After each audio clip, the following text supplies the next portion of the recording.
Atlantic महासागर की बर्फीली गहराइयों में, जहां सूरज की रोशनी कभी नहीं पहुंचती, इतिहास का सबसे मशहूर जहाज टाइटैनिक दशकों से खामोशी में डूबा हुआ था। साल 1996 में खजाने के खोजी ब्रॉक लवेट और उनकी टीम आधुनिक सबमर्सिबल का इस्तेमाल करके इस मलबे की छानबीन कर रहे थे।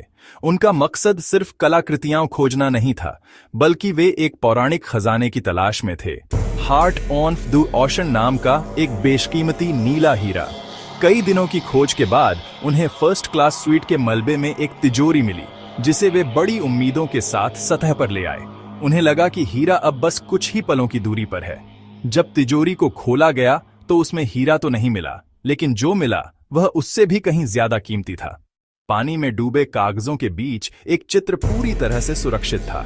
ये एक जवान, खूबसूरत लड़की का स्केच था, जिसने गले में सिर्फ वही हार्ट ऑफ द ओशन हीरा पहना हुआ था, और चित्र पर तारीख थी 14 अप्रैल 1912, वही रात जब टाइटैनिक अपनी बर्फीली कब्र में समा गया था। इस रहस्यमयी चित्र की खबर दुनिया भर में फैल गई। टीवी पर उस अनाम लड़की का चेहरा दिखाया जा रहा था, जो इतिहास के एक पल में हमेशा के लिए कैद हो गई थी। और फिर हजारों मील दूर एक 100 साल की महिला ने उस खबर को देखा। उनकी आंखों में दशकों पुराने आंसू छलक आए। उन्होंने फोन उठाया और कांपती हुई आवाज में कहा, मैं उस तस्वीर वाली लड़की हूं। ब्रॉक लवेट और उनकी टीम हैरान रह गई। वे उस महिला रोज डेविड ब्यूकेटर को हेलीकॉप्टर से अपने रिसर्च जहाज पर ले आए, जो ठीक उसी जगह पर मौजूद था जहां टाइटैनिक डूबा था।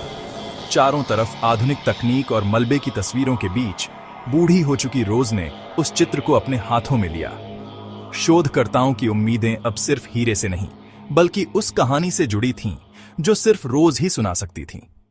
और फिर उसने अपनी कहानी सुनानी शुरू की, एक ऐसी कहानी जो समुद्र की गहराइयों से भी ज्यादा गहरी थी।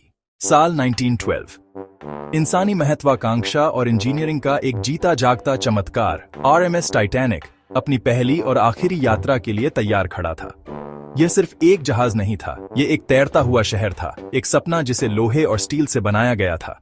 इसे बनाने वालों ने दावा किया था कि इसे खुद ईश्वर भी नहीं डुबो सकता। इसके फर्स्ट क्लास डेक पर दुनिया के सबसे अमीर लोग थे, जो भव्य ग्रैंड स्टेयरकेस पर चलते थे, पेरिस के कैफे जैसे कमरों में बैठते थे। वहीं नीचे थर्ड क्लास में सैकड़ों आप्रवासी थे, जिनकी आंखों में एक नई दुनिया, अमेरिका में एक बेहतर जीवन का सपना था। दो अलग अलग दुनियाएं एक ही जहाज पर सवार अपनी अपनी मंजिलों की ओर बढ़ रही थीं। इस बात से बेखबर कि समंदर ने उन सबके लिए एक ही तकदीर लिखी थी।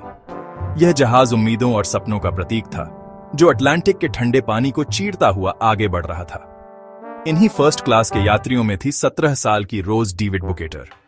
बाहर से उसकी दुनिया चमकदार थी, लेकिन अंदर से वह एक सुनहरे पिंजरे में कैद थी। उसकी सगाई पिट्सबर्ग के स्टील किंग के बेटे कैलिडन हॉकली से हुई थी।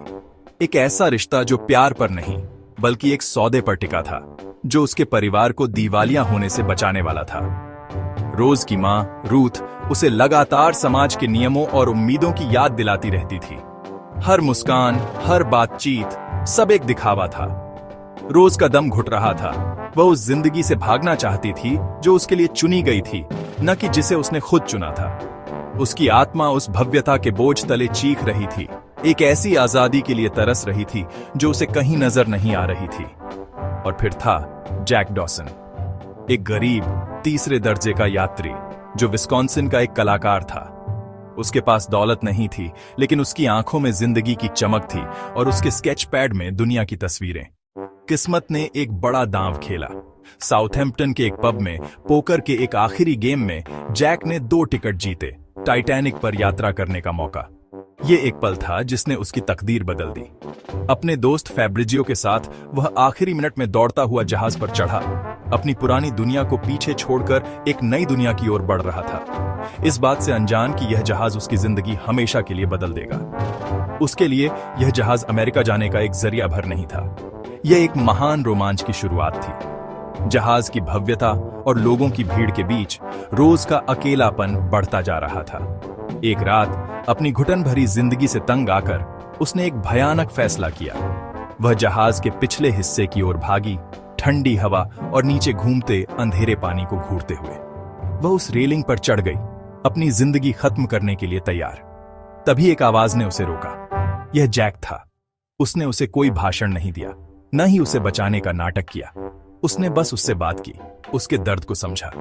उसने उसे बताया कि उस बर्फीले पानी में गिरना कितना दर्दनाक होगा, जैसे हजारों चाकू एक साथ चुभ रहे हों। उसकी बातों ने, उसकी सादगी ने रोज को हिला दिया।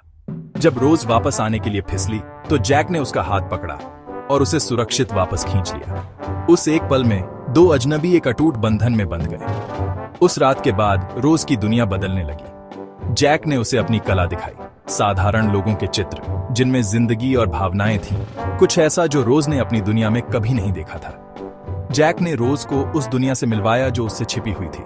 उसने उसे फर्स्ट क्लास के दिखावटी डिनर के बजाय थर्ड क्लास की एक असली पार्टी में आने का न्योता दिया। वहां कोई नियम नहीं थे, कोई उम्मीदें नहीं थी, सिर्फ संगीत था, हंसी थी और जिंदगी का जश्न था।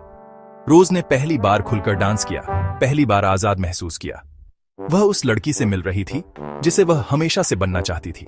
जैक की दुनिया में दौलत और रुतबे का कोई मतलब नहीं था, सिर्फ दिल की सच्चाई मायने रखती थी। जैक ने रोज को सिर्फ नाचना नहीं सिखाया, उसने उसे जीना सिखाया। उसने उसे सिखाया कि कैसे समाज की बेड़ियों को तोड़कर अपनी मर्जी से जिया जाता है। एक शाम सूर्यास्त के समय जैक रोज को जहाज के अगले सिरे पर ले गया। उसने रोज से अपनी आंखें बंद करने और उस पर भरोसा करने को कहा। जब रोज ने अपनी आंखें खोलीं तो वह जहाज के बिल्कुल किनारे पर खड़ी थी, अपनी बाहें फैलाए हुए। हवा उसके बालों से खेल रही थी और नीचे विशाल समंदर था। जैक ने उसे पीछे से पकड़ रखा था। मैं उड़ रही हूं जैक, वह चिल्लाई।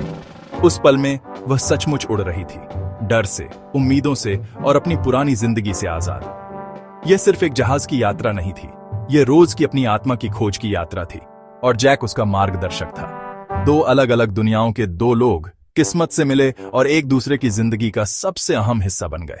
14 अप्रैल 1912 की वो रात। अटलांटिक महासागर शांत था, आसमान तारों से भरा हुआ। टाइटैनिक अपनी पूरी रफ्तार से आगे बढ़ रहा था, एक अजेय किला जो अपनी मंजिल की ओर बढ़ रहा था। लेकिन उस शांति के नीचे एक अनदेखा खतरा छिपा था।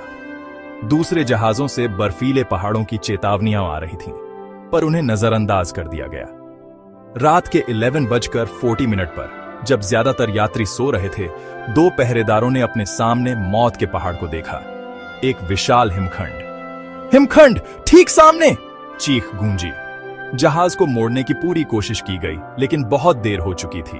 एक भयानक घिसने की आवाज के साथ बर्फ ने जहाज के पतवार को चीर दिया। शुरुआत में ज्यादातर लोगों को लगा कि यह बस एक मामूली झटका है, लेकिन नीचे समुद्र का बर्फीला पानी तेजी से जहाज के अंदर भर रहा था। अजेय टाइटैनिक को एक जानलेवा जख्म मिल चुका था। जल्द ही जहाज डूबने लगा और अफरा तफरी मच गई। पहले महिलाएं और बच्चे के आदेशों के बीच परिवार बिछड़ रहे थे। जैक ने रोज को एक लाइफ बोट पर चढ़ने के लिए मना लिया, लेकिन जैसे ही नाव नीचे उतरने लगी, रोज ने अपनी उस जिंदगी को देखा जो उसका इंतजार कर रही थी, कैल के साथ एक सुनहरा पिंजरा। उसने जैक को देखा जो डूबते जहाज पर खड़ा था। उस एक पल में उसने प्यार को चुना, आजादी को चुना। उसने चलती नाव से वापस डूबते जहाज पर छलांग लगा दी। उसने जैक को छोड़कर जाने से साफ इनकार कर दिया। पानी में जहां सैकड़ों लोग ठंड से मर रहे थे, उन्हें लकड़ी का एक टुकड़ा मिला, लेकिन वो सिर्फ एक का वजन उठा सकता था। जैक ने बिना एक पल सोचे रोज को उस पर चढ़ा दिया। कड़ाके की ठंड में जब उसका शरीर जवाब दे रहा था, जैक ने रोज से एक वादा लिया। वादा कि वो हार नहीं मानेगी, कि वो एक लंबी और खुशहाल जिंदगी जिएगी। उसने रोज की जान बचाने के लिए अपनी जान दे दी। यह सिर्फ एक बलिदान नहीं था, यह प्यार की सबसे बड़ी मिसाल थी, एक वादा जो रोज ने अपनी आखिरी सांस तक निभाया। रोज ने अमेरिका में शुरू की नई जिंदगी, छोड़ दिया पुराना नाम और अंत में मिली अपने प्रेमी से सपनों में हमेशा के लिए।